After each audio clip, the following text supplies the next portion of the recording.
how's it's Jess with Emotional Fire Academy here today to talk about self-empowerment and the highly sensitive person. Subscribe to my channel if you are an HSP ready to evolve this year, ready to make this year your own. There's still plenty of year left.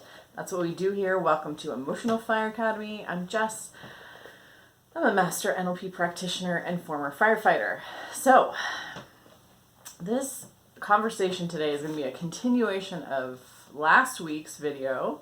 So if you haven't seen that one yet, 7 ways that HSPs self-sabotage and how to fix them, check that one out first, because this is kind of the second part, a bigger picture view of that video and how we can continue and maintain self-empowerment. So we're going to zoom out today on this topic, and self-empowerment. Power is the name of the game these days. It's really been percolating on my mind, and so I want to share it with you and some of the pieces of information I've been seeing and kind of create this holistic view of what is power, and how do we shift power in our own lives and claim our power, because that's a very vague term, right? To claim our power, to be empowered. What does that actually mean? What does it look like? I think having a visual is very helpful, a map, if you will, of empowerment. So I've presented this map before. I did do some tweaking to it. Let me give you a brief overview. So on the side we have affect, so positive or negative affect. So how does this, what emotions is this creating for us, either positive or negative? And then on the bottom axis we have locus of control. So locus of control is where we are assigning power, either externally, outside ourselves, or internally, inside ourselves. And that has a lot to do with then importance, and we're going to get a little bit more into importance.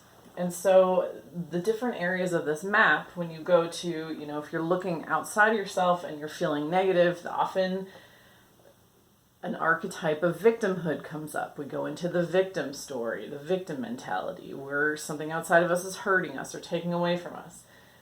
And these are general feelings of when you're on different areas of the map.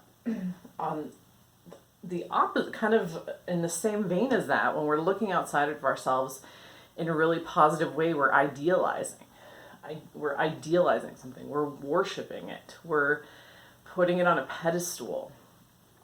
And that again that's a slippery slope. Down at the bottom, when we start to focus back into ourselves, we look in ourselves, we look towards ourselves. If we're feeling negative about that, we're going to be in kind of a self-castigating stereotype or archetype. So this is playing the bad guy. Beating ourselves up, needing, feeling guilty, feeling shame, doing these things where we are less than because of something that we did. And where we want to aim here is really up in the upper right-hand quadrant. So when we're internally positively focused, and that is really what I think is the nugget of self-empowerment.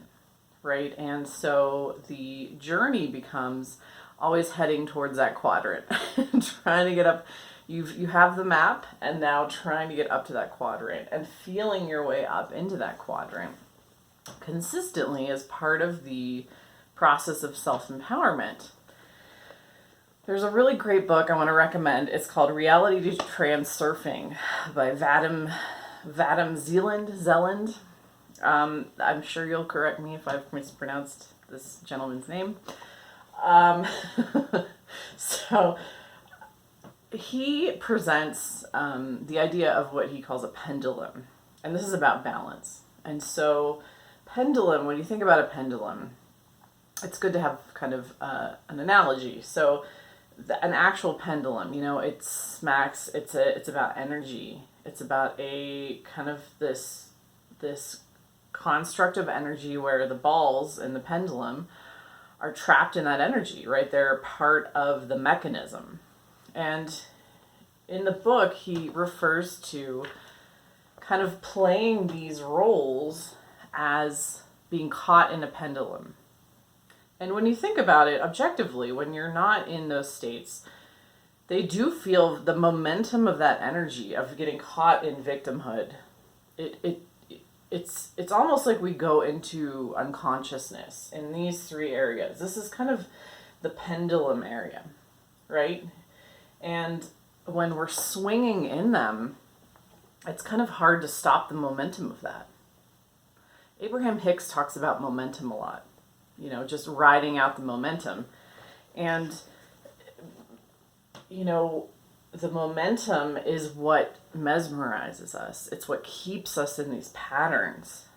And in being trapped in these patterns and mesmerized by the power imbalance, that prevents us or distracts us, or however you want to define it, from, moving into the upper quadrant where we are lucid, where we are aware, where we are conscious, where we have freedom of choice. Because in reality, our freedom of choice is infinite. It's infinite. We can respond in so many different ways. We can, when we stand in our own power, and this is what empowerment is standing in that place on the map, or getting as close as we can. Because we forget when we get into these personas or archetypes, we fall into the pendulum, we fall in line, and we're just like one of those balls in the pendulum. We're just knocking back and forth. We kind of fall asleep, and we're so distracted or mesmerized by the pendulum that minutes, hours, days, years pass without us actually moving into the upper quadrant and choosing the direction for our life, choosing how we want to feel, choosing to chase our dreams, choosing to pursue our goals, choosing to use our energy in a different way, as opposed to just swinging in the pendulum. And so this is a pretty big awakening, and recognizing then our job, or part of self-empowerment, is recognizing when we're swinging in a pendulum of one of these kind of unbalanced states, unbalanced personas. And when we do that, we can then get back up to the quadrant and make more conscious decisions about our life, because these things drain us. Let me give you some examples of pendulums. Going to a job that we really hate for years and years. Going to a job we really hate, we have to conform to it, we're serving someone else's objective other than our own objective, our own life purpose. We stay in that victimhood, and we are just on the pendulum. And we say, one day, we can sense that this quadrant is up here.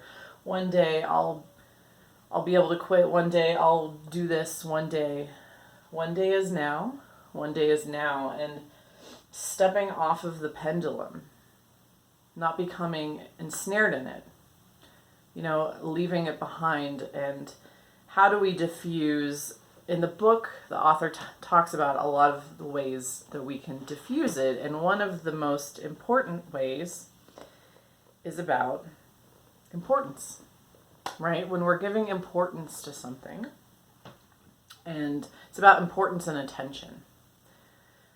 He doesn't talk about attention. That's the part that I'm adding to this. But attention, we are going to pay attention in life to the things that seem really important, and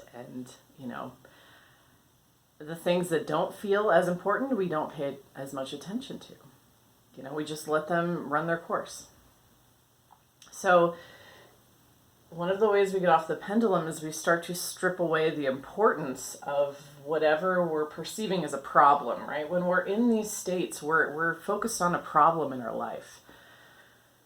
We're wanting to fight with it or get away from it. We're so engrossed in the problem and solving the problem. And it's this very urgent energy, because we're caught in the pendulum. The problem has us. But really, is there a problem? We're creating the problem.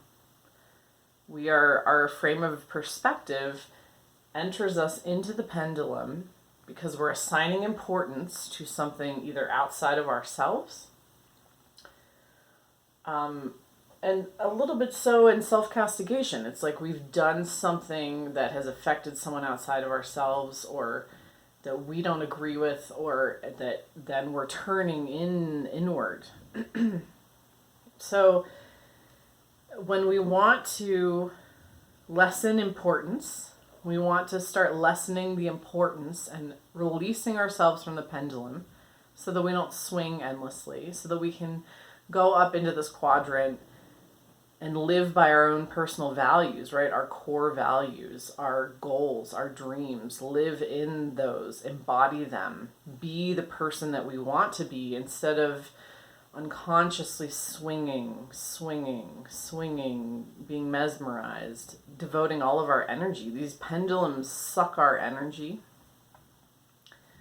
in so much as we give them importance. And so when we remove the importance, we remove the energy, we can then refocus our energy on having more accurate thinking, being more lucid, giving ourselves the freedom of choice. So let's get back to, how do we strip away importance? How do we move into accurate thinking? So this is the term accurate thinking I credit to Joseph Rodriguez, one of my favorite YouTubers. I'm going to give him a shout out.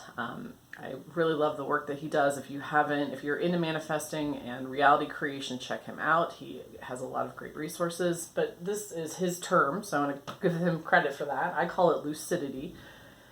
But part of accurate thinking, what are the things that we can do? We can either change how we relate to the problem, right? The pendulum. Change how we relate to the pendulum. So how are some of the things we can do? We can reframe. We can take a different perspective. We can zoom in or out. And when we change our perspective, the pendulum loses power. We find that there is an alternate truth or an alternate meaning to whatever we're giving importance. There's multiple meanings. And that's part of being more accurate in your thinking, is not getting trapped in these boxes of this means this means this. That's kind of that fixedness is part of the pendulum's power, right? It's just being that closed-mindedness of this is how it is. Actually, there's many interpretations of meanings of whatever we perceive this problem to be. Maybe the problem is actually a blessing.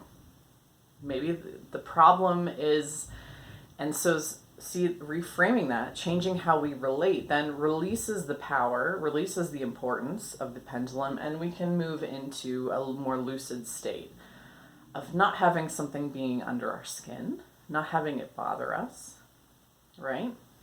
We can use humor. Humor is a great way to diffuse the power of a pendulum, laughing at the situation, finding humor in it. Another thing we can do to change how we relate is a total acceptance. Acceptance of what is. And that goes into unconditional love. When we show up in an unconditionally loving sense, what is that? Unconditional love is pure acceptance of a situation, of a person, of ourselves, that diminishes it doesn't, instead of creating a power imbalance by either trying to possess that thing because we love it. This is what a lot of people think love is possessing something, clenching down on it, making it yours, don't leave me, I need you. That there's a power imbalance in that. That's idealization. That's putting someone on a pedestal. That's putting a situation on a pedestal. So the opposite is, of needing it is judging it, castigating it. We're not doing any of that in unconditional love. When we're accepting something as it is, there's this kind of just surrender. People call it surrender. It's just kind of like, yeah, that's in my perception, but it doesn't, I'm not responding to it, I'm not reacting to it, I'm just allowing it to be. And that's a very powerful position too, because then whatever we perceive as a problem, that's our pendulum, we're swinging in the pendulum of our problem, and we just accept what it is. We kind of surrender to it. We're just like, yeah, you can coexist in my space. It's okay that you're there. I'm going to go over here and do this. I'm going to go over here and make some eggs. I'm going to go look at the sky. You know, we take the power away from, we manage our own power in relation to whatever it is as we perceive as a problem, and neutralize it by just meeting it with pure acceptance and being like, okay. And distracting ourselves with something else and being like, oh, I'm going to go over there and, you know, put my power into something else. And then the other thing we can actually physically do something about when we want to be more lucid, we can physically do something about our situation, our problem, right? My caveat is when we're doing something, we're taking action in the outside world, we want to make sure that we're doing it with the intention of lessening the importance of that problem or lessening the importance of whatever it is, because we can also try to manipulate the outside world from a place of feeling victimized, from a place of worship or wanting to possess something, from a place of feeling like a bad guy and blaming ourselves. If we take action in those states and we do something to try and get rid of our problem, we're actually kind of fighting against, that's part of fighting against or running from the pendulum, right? And a really good way to, if we're going to do something, it's good to do something that brings you back into you, right? Because that's what the upper quadrant is about. Doing something in terms of personal development. Learning, that's kind of like learning from the situation and improving yourself from what you gathered. So it's that constant coming back to self. And sometimes, you know, doing something it does mean quitting a job or walking away from a relationship.